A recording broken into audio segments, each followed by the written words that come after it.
In 1989, 3 companies launched handheld game machines. 2 of them had color screens, backlights, and far more powerful chips. The third had a gray plastic box with a screen, so dim you had to angle it toward a lamp to see anything at all. The dim gray one outsold both of its rivals combined, many times over. That was Nintendo's Game Boy. And it wasn't an accident or a lucky break. It was the deliberate output of a philosophy, invented by a man Nintendo, originally hired to fix its factory machines. This is the story of a 19th century playing card company that became the most durable name in games by refusing to compete on power. You'll meet the maintenance engineer who built its whole design philosophy, the toy that got him promoted, the handheld that beat better machines, and the idea that outlived him. And at the end, the play. Nintendo was founded in September 1889 in Kyoto by a man named Fusajiro Yamauchi, not to make video games. Those wouldn't exist for another 80 years. Nintendo made hanafuda, hand-printed Japanese playing cards. For most of its first century, that's what Nintendo was. A card company that dabbled instant rice, a taxi service, love hotels, trying to find something that would last. And in 1965, it hired a young engineer named Gunpei Yokoi, not as a designer, not to invent anything. His job was to maintain the machines on the assembly line that made the cards. Yokoi was, by his own description, not a brilliant engineer. He was a maintenance man with time on his hands. And in that spare time, he built a toy for himself. A set of scissoring wooden lattices with a grabber on the end, an extending arm you could use to pick up things across a room. Nintendo's president saw him playing with it and asked him to turn it into a product. It shipped in 1966 as the Ultra Hand, and it sold something like 1.2 million units, an enormous hit for a struggling card company. The man hired to fix the machines was put in charge of Nintendo's first research and development studio. Out of that, Yokoi built a philosophy.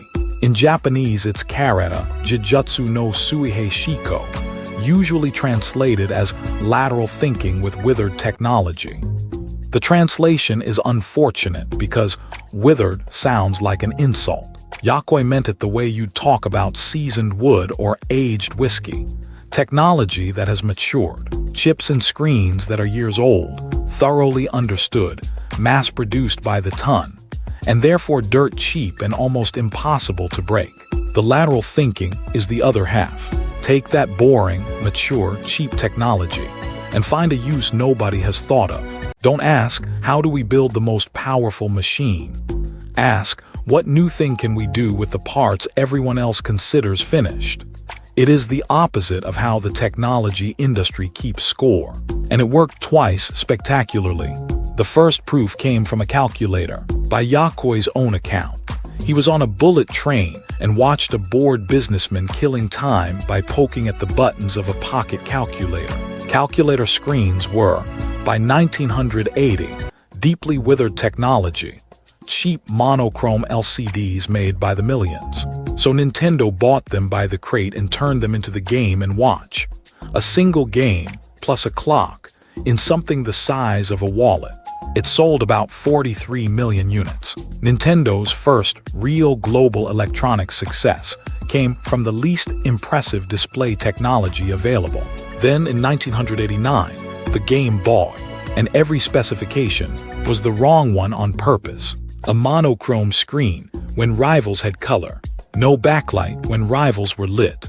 A processor that was old news when it shipped. Sega's Game Gear and Atari's Lynx were, by any spec sheet, better machines. Here is what Yokoi's worst choices bought.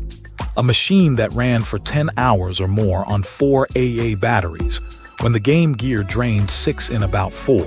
A machine cheap enough to be an impulse purchase. A machine you could drop on concrete and keep playing. Because a handheld isn't a spec sheet.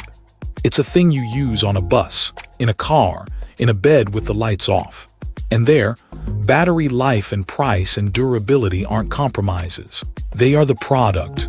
The Game Boy line, including the later Game Boy Color, sold roughly 118 million units. The Game Gear managed around 10 or 11 million. The Lynx a couple of million. Better technology lost, and it wasn't close. Yokoi left Nintendo in 1996, after 31 years, to work independently. The popular story is that a failed product, the Virtual Boy, pushed him out in disgrace. Both Nintendo and Yokoi denied it, and he had long said he intended to go independent at 55. He stayed a full year after that launch. The disgrace story is simply not true.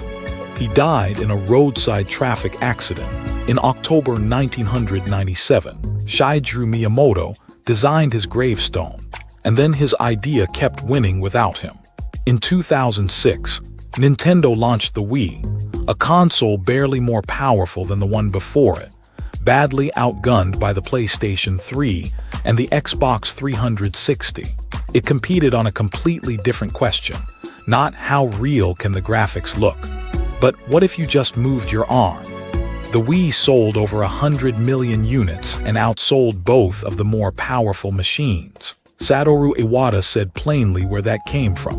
Yokoi's philosophy, passed on to the designers he trained. So here's the play.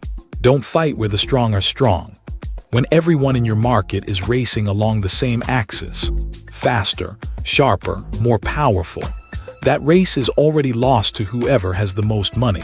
Yokoi's move was to change the question. Take technology so mature it's cheap and boring, and aim it at something nobody is doing. You get better margins, better reliability, and a competition of imagination instead of budget, which is the only fight a smaller player can win. The man who wrote that playbook was hired to fix the machines, not to design the products. He spent his career proving that the most valuable thing in the building isn't the newest component. It's the question nobody thought to ask about the old one.